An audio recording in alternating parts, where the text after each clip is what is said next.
आज के इस फास्ट पेस्ड एक्सप्लेनर में हम सीधे मुद्दे पर आते हैं।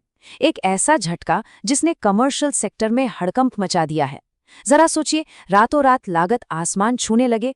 जी हाँ, ग्लोबल टेंशन के चलते 19 किलो वाले कमर्शियल एलपीजी गैस सिलेंडर की कीमत में अचानक एक भयंकर उछाल आया है। चलिए सीधे इन चौंकाने वाले आंकड़ों को डिकोड करते हैं। 993 ये कोई छोटा मोटा बदलाव नहीं है। ये सिर्फ एक दिन के अंदर कमर्शियल एलपीजी सिलेंडर पर लगाया गया एक बहुत ही बड़ा प्राइस हाइक है। लिटरली उन हजारों बिजनेसेस के बजट पर ये एक सीधा प्रहार है जो अपने रोजमर्रा के काम के लिए इन सिलेंडरों पर टिके हैं। इतनी बड़ी छलांग, मतलब किसी भी व्यापार का पूरा गणित पलक झपकते ही बिगड़ सकता है। तो इस छलांग का फाइनल नतीजा क्या हुआ? आंकड़ा पहुंच गया है 3071 रुपये 50 पैसे पर। दिल्ली में एक 19 किलो के कमर्शियल सिलेंडर की कीमत अब 3000 के पार है।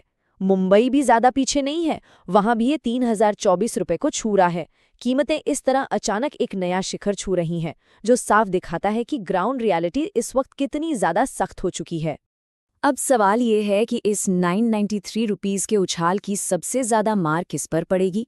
बिल्कुल, रेस्टोरेंट उद्योग पर। आपके आसपास के ढाबे, कैफे और बड़े बड़े रेस्टोरेंट्स, इन सब की लाइफलाइन ही कमर्शियल गैस है। जब प्रोडक्शन की कॉस्ट इतनी तेजी से बढ़ेगी तो ऑपरेशंस पर सीधा असर आना ही है।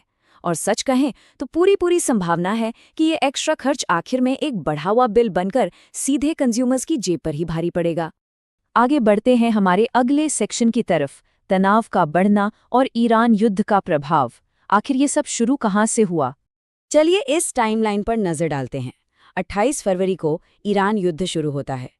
उसके ठीक बाद मार्च में 144 रुपए की वृद्धि देखी गई। फिर 1 अप्रैल आता है और 200 रुपए का इजाफा। और अब 1 मई को सीधे 993 रुपए का ये भयंकर उछाल। मतलब ये कोई अचानक लिया गया फैसला नहीं है। युद्ध शुरू होने के बाद से ये लगातार तीसरी और सबसे गंभीर बढ़ोतरी है। ये ग्लोबल इंस्टेबिलिटी का बिल्कुल सीधा और साफ परिणाम है। अब आते हैं एक बहुत ही दिलचस्प पहलू पर, एक बड़ा अंतर और कैसे आम उपभोक्ताओं का बचाव किया जा रहा है। यहाँ एक गजब का कॉन्ट्रास्ट देखने को मिलता है। एक तरफ कमर्शियल एलपीजी है जिस पर 993 रुपए का भारी भरकम बोझ डाल दिया गया है, लेकिन वहीं दूसरी तरफ देखिए, घरेलू एलपीजी, पेट्रोल और डीजल की कीमतें बिल्कुल स्थिर हैं, कोई बदलाव नहीं। ये दरअसल एक बहुत ही सोची समझी रणनीति है। ग्लोबल मार्केट में भयंकर उथल-पुथल मची है, लेकिन जानबूझकर आम घरों के बजट को उस आंच से दूर रखा जा रहा है।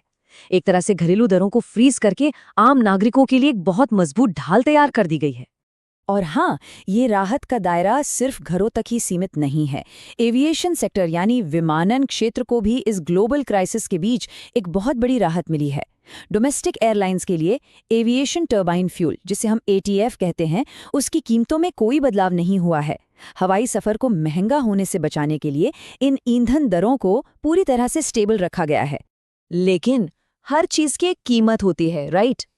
चलिए बात करते हैं इस अदृश्य आर्थिक नुकसान के बारे में। जरा इस नंबर पर गौर कीजिए, 16,000 करोड़ रुपए। और नहीं, ये कोई सालाना बजट नहीं है, ये वो एस्टिमेटेड लॉस है जो हमारे देश की ऑयल मार्केटिंग कंपनियां यानी ओएमसी हर एक दिन झेल रही हैं। जी हाँ, आपने बिल्कुल सही सुना, प्रतिदिन 16,000 करोड़ रुपए का नुकसान।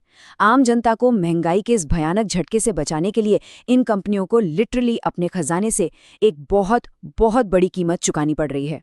इस भारी भरकम नुकसान के पीछे का गणित बड़ा ही क्रूर है।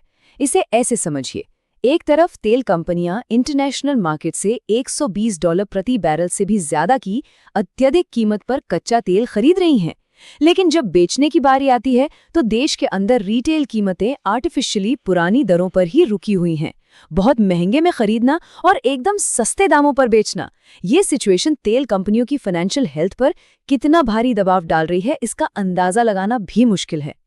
तो इस पूरी सिचुएशन में सरकार एक बहुत ही नाजुक टाइट रोप वॉक कर रही है। देखिए, सरकार पहले से ही एलपीजी और फर्टिलाइजर सब्सिडी का काफी एक्स्ट्रा बोझ उठा रही है। अब अगर पेट्रोल डीजल के दाम बढ़ा दिए जाएं तो हाँ, तेल कंपनियों का घाटा तो कम हो जाएगा, लेकिन देश में महंगाई एकदम से रॉकेट की तरह ऊपर जाएगी और उसका सीधा असर हमारी ओवरऑल इकोनॉमिक ग्रोथ पर पड़ेगा।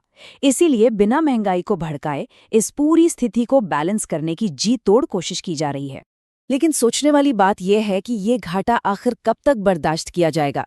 पेट्रोल और डीजल में हो रहे इतने बड़े नुकसान को देखते हुए ऐसी रिपोर्ट सामने आ रही हैं कि ओएमसी बहुत जल्द फाइनेंशियल मुआवजे के लिए केंद्र सरकार का दरवाजा खटखटा सकती हैं, क्योंकि इस अदृश्य आर्थिक नुकसान के पहाड़ को अब अकेले उठाना उनके लिए लिटरली नामुमकिन सा होता जा रहा है। और यहीं से एक सबसे बड़ा और अहम सवाल पैदा होता है।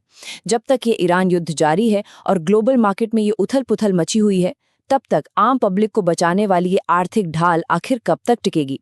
क्या ये स्ट्रेटेजिक बैलेंस आगे भी बना रहेगा या आने वाले वक्त में इसका प्रेशर हमारी इकोनॉमी पर और भी ज़्यादा साफ-साफ दिखने लगेगा?